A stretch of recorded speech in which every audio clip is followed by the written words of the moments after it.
Bienvenidos a Con Todo y Pensini por Globovisión. Como siempre les deseamos una muy feliz tarde, que se tomen su agua a esta hora, su cafecito. Es su hora de relax para que se agarre este ratico para ustedes. Después cocinan o hacen el oficio que tengan que hacer desde sus casas o oficinas. Saludos no solamente a los que nos ven en Venezuela, sino en el exterior, también a través de las redes sociales de comunicación. Bueno, tenemos a nuestra primera invitada y la quiero sacar ya al aire porque la tercera va a la vencida. Denis Fernández es segunda vicepresidenta de la Asamblea Nacional, que ha venido en otras oportunidades, pero lamentablemente nos ha tocado cadena y no hemos podido salir al aire. Denis, bienvenida, muy buenas tardes. Buenas tardes, Pedro. Muchísimas gracias. Y la verdad, por fin hemos podido entonces conversar un poco y que la gente oiga también cuáles son nuestras apreciaciones, nuestros puntos de vista sobre los temas que están en el día a día, la cotidianidad de lo que es la Asamblea Nacional. Muy bien, bueno, quería empezar por ahí, porque se celebró el Día Nacional de la Juventud y de hecho trajiste a tu bella hija que se está preparando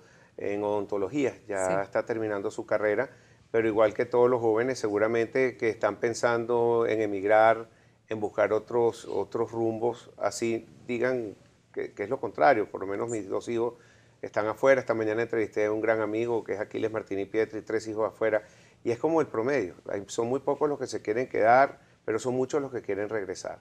Cuéntanos, hoy se dedicó la Asamblea Nacional a este tema de la juventud y abordar este tema que también no solamente es conocido para el venezolano.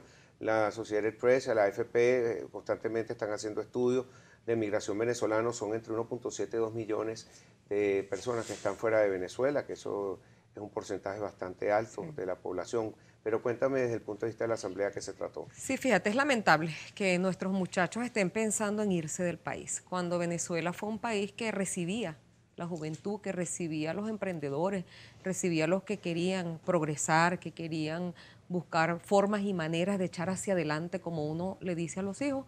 Hoy Venezuela se convierte en un país donde nuestros muchachos se nos van, donde las madres con lágrimas en los ojos despiden a sus hijos, y en cada asamblea que uno hace, asamblea de ciudadanos, no hay otro punto de discusión con mayor importancia o con mayor sensibilidad humana que no sea el tema de nuestros muchachos que se nos van del país. Hoy precisamente la Asamblea Nacional tocaba ese tema. Nuestra oradora de orden, Daniela Alvarado, una chica que de verdad pues apuesta a este país y que en parte de su discurso decía, he podido elegir entre irme y quedarme, y eligió entre quedarse en Venezuela, apostando a Venezuela. Yo le digo a los jóvenes, a nuestros muchachos, que se queden en Venezuela, que no se vayan. Y yo entiendo la verdad la preocupación de esas madres y esos padres cuando sacan a sus hijos, sencillamente porque nosotros, en nuestro rol de padre, buscamos la seguridad para nuestros muchachos. Pero quienes se quedan, yo no satanizo a los que se van, porque los que se van buscan progresar, buscan una manera de echar hacia adelante, de desarrollarse profesionalmente. Pero sí les pediría a todos esos muchachos que aún están pensando los que se queden en Venezuela, que se queden aquí y que luchemos juntos para que se produzca el cambio, que no ha sido tarea fácil, que ha costado bastante irnos y buscar un mecanismo, una alternativa, un gobierno demócrata que pueda entender que la forma de producir los cambios debe ser a través de procesos electorales, y hoy fíjate cómo estamos, pero si luchamos juntos, si somos una fuerza mayoritaria que lucha juntos, podemos lograr los objetivos. Bien. Mira, quería también hablar contigo sobre un tema que es importante para los partidos. Dicen que el 18 de febrero comienza el proceso de renovación. De todos modos, el Parlamento rechazó el procedimiento que está aplicando el CNE para legitimarlos. Para que me hagas un resumen ahora, Sí. por parte de Súmate, el CNE está violando la Constitución al supeditar derecho al voto y renovación de partidos políticos. Algunos piensan que es que el gobierno se quiere quedar sin contrincantes, sin oposición.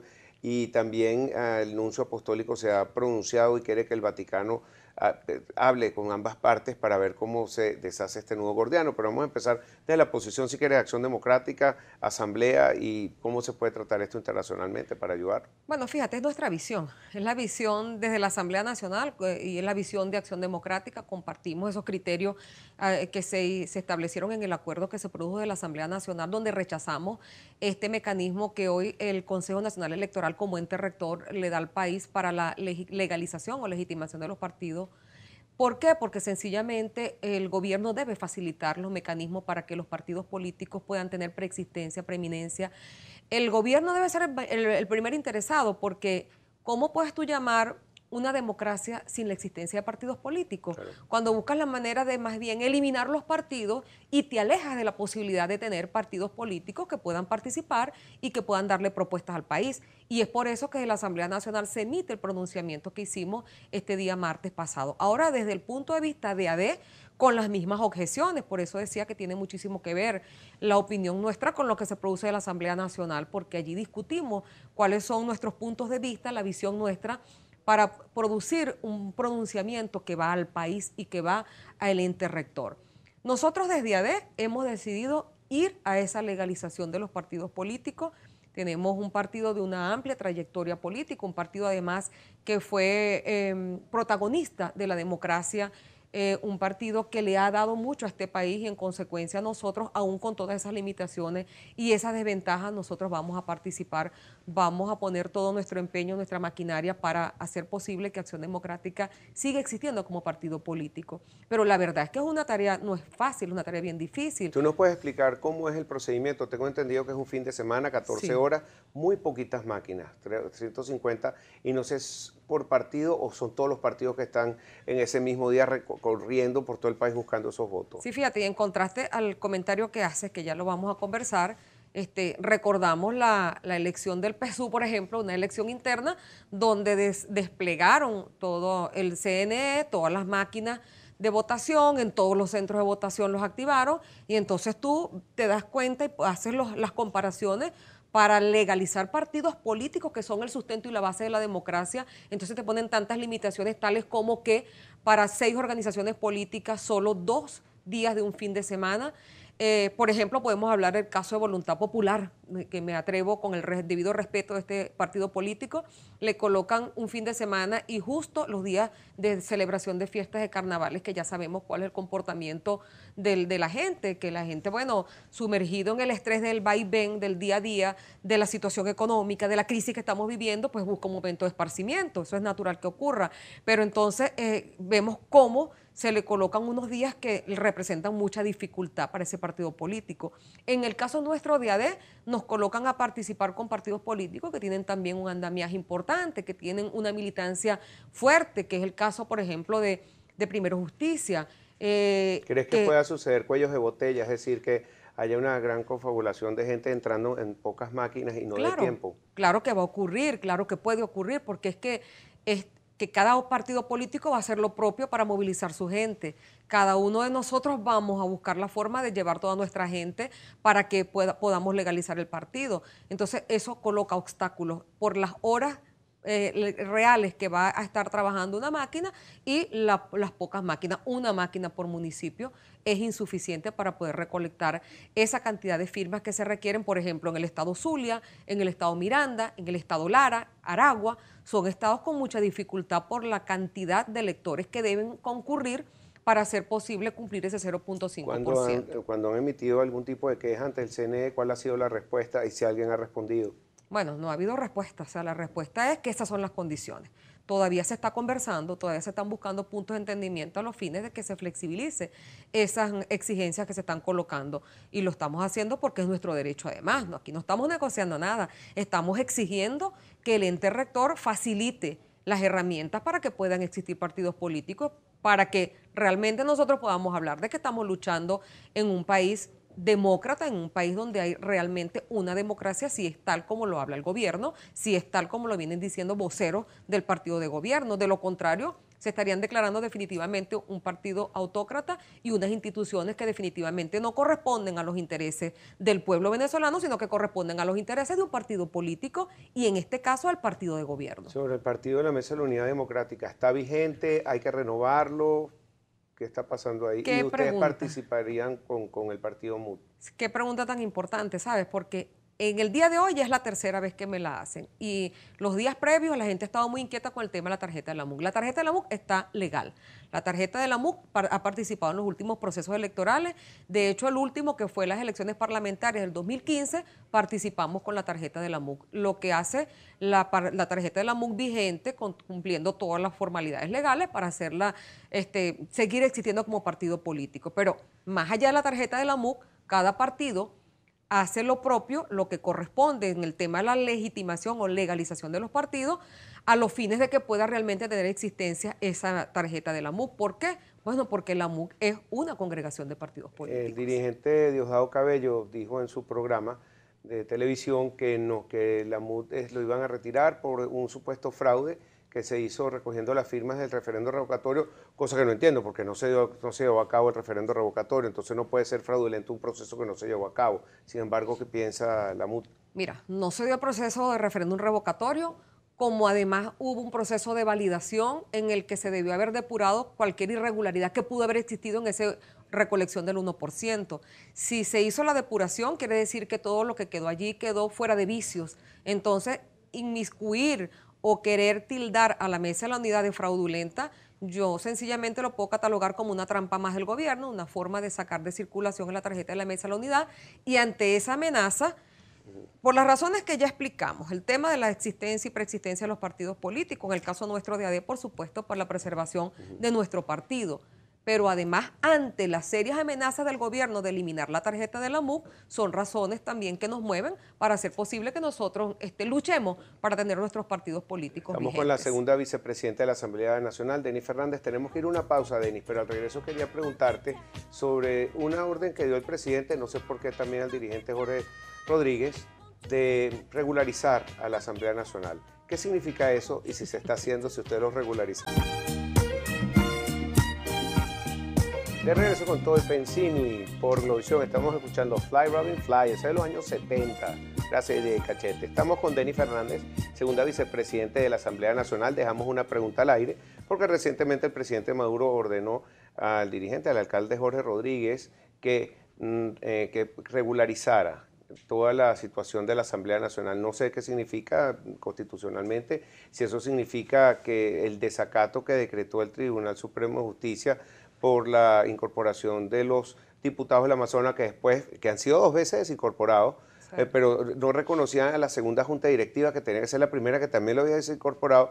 Entonces tienen ahí todo un pasticho, por decirlo de alguna manera, que no se sabe cómo se va a deshilar, pero ya mandaron a que se regularizara. No sé qué significa eso y cómo lo ha interpretado la Asamblea. Bueno, y además a Jorge Rodríguez. O sea, no es el Tribunal Supremo de Justicia quien acepta la carta que se le envió desde la Asamblea Nacional. No es el presidente de la República quien en todo caso le indique a sus diputados que se incorporen nuevamente a su bancada, que empiecen a asistir a las sesiones de la Asamblea. Hay que hacer énfasis en el tema de que los diputados de la bancada oficialista del PSUV abandonaron la Asamblea Nacional. Es a Jorge Rodríguez a quien le gira instrucciones. ¿Cómo sacar a la Asamblea Nacional del desacato si es el propio gobierno a quien le interesa que mantener a la Asamblea Nacional en este fulano desacato? Desacato que no existe.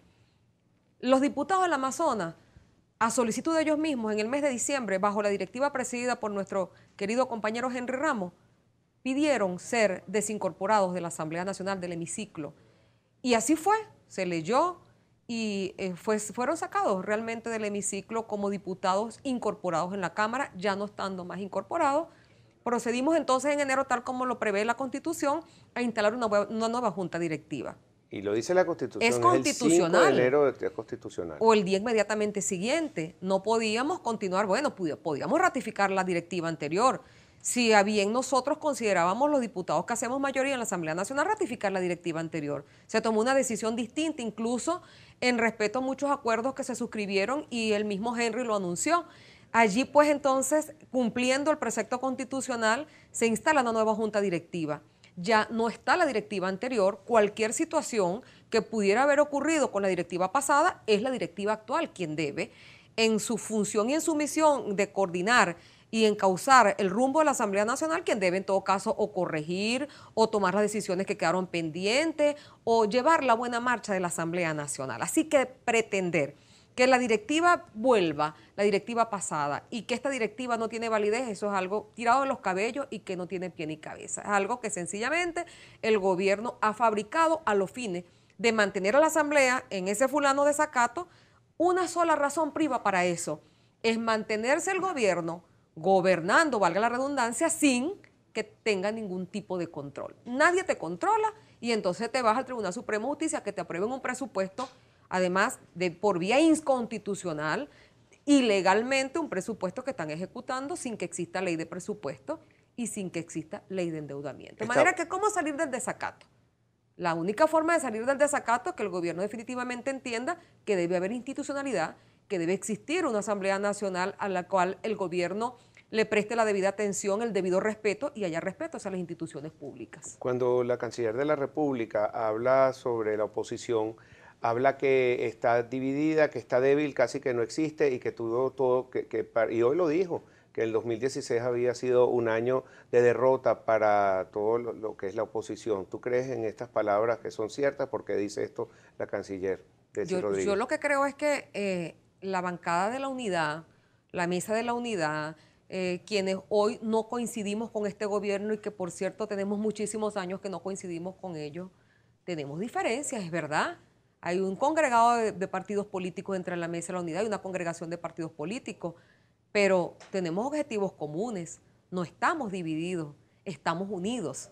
Diferencias existen y las reconocemos, pero estamos unidos. El gobierno no reconoce sus divisiones, el gobierno no reconoce las diferencias que tienen internamente. Y allí el problema, que perdimos en el 2016, ganamos muchísimo, luchamos, establecimos mecanismos de salida constitucional de este gobierno para quienes no estaban de acuerdo con ello, pero hubo un gobierno que torpedeó todas las vías y todos los mecanismos, hubo un gobierno que no permitió contarse, hubo un gobierno que no permitió que se desarrollara un referéndum revocatorio y lo mató. Entonces, ¿quién lo mató? ¿La oposición? ¿La unidad? ¿O el gobierno? El gobierno que no se quiere contar y no se cuenta porque sabe que a cualquier elección en la cual se sometan ahorita la van a perder. Porque si es tan cierto lo que dice la canciller, ¿por qué no se cuentan? Denis, ¿tú crees que este año vamos a tener elecciones regionales en Venezuela? Bueno, no es tanto que lo crea, es que deben realizarse elecciones regionales, que hay una mora con el pueblo. Es que el CNE debe establecer un cronograma electoral, debe fijar un cronograma electoral para elegir gobernadores y para elegir también alcaldes. Las elecciones de gobernadores quedaron vencidas el año pasado y las elecciones de alcaldes se vencen este año, se le vence el periodo a los alcaldes. De manera que este año 2017 debe haber elecciones a gobernadores y alcaldes. Mira, que quería poner una noticia en la página principal de Globovisión, si me la pueden ponchar por favor, y es que dice en la primera página, Conatel inició procedimiento administrativo sancionatorio a CNN, a través de un comunicado exhortan a los medios de comunicación y periodistas a pegarse a la Constitución. ¿Qué significa para un país que salga CNN, que es un canal de noticias por excelencia, que ha llevado la historia contemporánea a través de las cámaras? Significa muchísimo, ¿sabes? El gobierno seguir dando pasos a seguirse declarando un gobierno forajido, seguirse declarando un gobierno antidemócrata, un gobierno que definitivamente no le interesa que salga la información oportunamente. Nosotros podemos decir, en el caso mío en particular, que el día de la instalación de la Asamblea Nacional fue CNN el que hizo posible que se transmitiera esa instalación de la directiva, porque precisamente en el momento que se iba a instalar la directiva, el gobierno encadenó. Entonces, mira, la salida de CNN representa un golpe a la democracia en el país, porque más allá de lo que pueda representar un canal de televisión, un canal informativo, es la veracidad de lo que estás transmitiendo en el momento que la gente quiere conocer la noticia. Okay, también te quería preguntar sobre a la Asamblea Nacional y las actuaciones que ha tenido internacionalmente. Vimos al presidente de la Asamblea, Julio Borges, hablando en Colombia, ha sido muy duro con la situación de aquí. También ha hablado con el secretario general de la Organización de Estados Americanos, la OEA, Almagro, que ha estado muy al tanto de la situación aquí. Cada vez que pasa, ocurre algo con algún pasaporte o alguna inmunidad parlamentaria, alguno de los diputados ha actuado inmediatamente, por lo menos a través de la red Twitter. ¿Cuál es la situación ahora con Luis Florido, con William Dávila y también con el diputado, el suplente, que está preso, que todavía no tiene juicio ni se sabe dónde está? Gilbert Caro. Gilbert Caro, a quien no se le ha realizado la audiencia de presentación. ¿Cómo es posible que tenga más de un mes ya Gilbert detenido, secuestrado? No sabemos cuál es la condición realmente, cuáles son los delitos que se le imputan, porque para ello pues debe hacérsele la audiencia de presentación, que es lo que correspondería legalmente a los fines de verificar entonces cómo queda el estatus de Gilbert, a quien se le ha violentado la inmunidad parlamentaria. Hay que hacer énfasis en que la inmunidad parlamentaria no es una simple retórica, es una institución consagrada en la Constitución, en el 200 constitucional, que no te la da el gobierno como diputado, te la da el pueblo cuando decide que tú seas su representante dentro del Parlamento Nacional. Y esa prerrogativa que la establece la Constitución es precisamente para que en tu condición de parlamentario puedas realizar denuncias sin ningún miramiento, sino que sencillamente pues prive en ti la sensatez y el respeto que debe existir, que uno como parlamentario debe realmente hacer denuncias veraz, denuncias con pruebas, denuncias y hacer investigaciones, no solo denuncias, también llevar a cabo investigaciones. Bueno, a Gilbert se le han violentado todos sus derechos constitucionales y sus derechos humanos también. Él estuvo incomunicado, no fue sino por una presión que hiciéramos los diputados del Parlamento Nacional, la Comisión de Política Interior, la Comisión de Cultos y Régimen Penitenciario, la Comisión de Seguridad y Defensa. A través de esa presión que se hiciera y que se ejerciera fue como se pudo definitivamente constatar el estado de salud de Gilbert. Todas estas situaciones, por supuesto, que no es sino la persecución a William Dávila, la persecución a Luis Florido. Se les anulan sus pasaportes bajo un pretexto de que lo habían denunciado perdido, eso nunca ocurrió. Si así hubiera sido, ¿por qué no se los entregas? ¿Por qué no se los activas nuevamente? Porque sencillamente a este gobierno no le conviene que internacionalmente se sepa la realidad de lo que estamos viviendo en Venezuela y de lo que está pasando con el Parlamento Nacional. Sobre el relanzamiento de la mesa de diálogo y que lo está planteando ya directamente el Papa para hacer las reuniones allá, aunque no salió una invitación formal, que tampoco sé cómo van a pagarse entonces la oposición, viaje, estadía, etcétera, sí. Cómo va a salir, por ejemplo, Luis Florido, que si aceptan eso, bueno, envíen mi pasaporte para poder asistir. Claro. Pero este diálogo va a continuar per sécula, o va a decir, bueno, esto no tiene sentido, porque hay varias quejas. De hecho, Oppenheimer escribió sobre eso el fin de semana, que entonces, que si no hay resultado del diálogo, que entonces la Iglesia se aparte y deje que los organismos como la Organización de Estados Americanos actúe, por ejemplo, una Carta Interamericana o las Naciones Unidas, otros organismos que a lo mejor sí pueden facilitar deshacer este nudo gordiano que tenemos entre oposición y gobierno. Sí, fíjate, cómo plantearnos o replantearnos, o cómo decirle al país, al ciudadano, a la ciudadana que nos está viendo allá en su casa. Vamos a dialogar. Cuando no ha habido cumplimiento de algunos de los acuerdos que se establecieron el año pasado, ¿cómo decirle vamos a dialogar con el gobierno cuando hoy nos quieren cercenar los partidos políticos, hoy tenemos más presos políticos, hoy tenemos parlamentarios que se le violenta su inmunidad parlamentaria, hoy tenemos parlamentarios que se le anulan su pasaporte, hoy tenemos a la Asamblea Nacional en un desacato tras otro desacato, peor desacato 2017 que el de 2016. Es decir, cuando el gobierno nos ha bloqueado, nos ha ahorcado, nos asfixia, ¿cómo decir vamos a dialogar con el gobierno? Yo creo que aquí tienen que haber, como uno lo dice popularmente, muestras de amor. Tienen que haber muestras de que realmente se quiere, no es solo serlo, sino parecerlo. Yo creo que el gobierno debe parecer, por lo menos ante el pueblo venezolano, parecer que de verdad quiere dialogar para que definitivamente pueda existir la intención. Debe verse esa intención y nosotros entonces haremos los análisis que corresponden, pero tenemos una Asamblea Nacional que estamos trabajando, que seguimos en pie de lucha, que no nos arrodillamos, que no nos entregamos, pero tenemos un gobierno que nos bloquea. ¿Cómo pensar que nos vamos a sentar con quien no te quiere dar la más mínima oportunidad, ni siquiera de respeto como institución? Bueno, Denis, muchísimas gracias por estar con nosotros. Muchísimas gracias. Por fin salió en cámara, mi bella amiga. Y además que, bueno, muchos éxitos a tu bella hija también, que te gradúes pronto odontóloga, ojalá que te quedes en el país. Y si te vas, que regreses pronto también, pero con mucho conocimiento. Una embajadora en el país afuera. Muchísimas gracias, Denis. Denis Fernández, segunda vicepresidenta de la Asamblea Nacional. Regresa.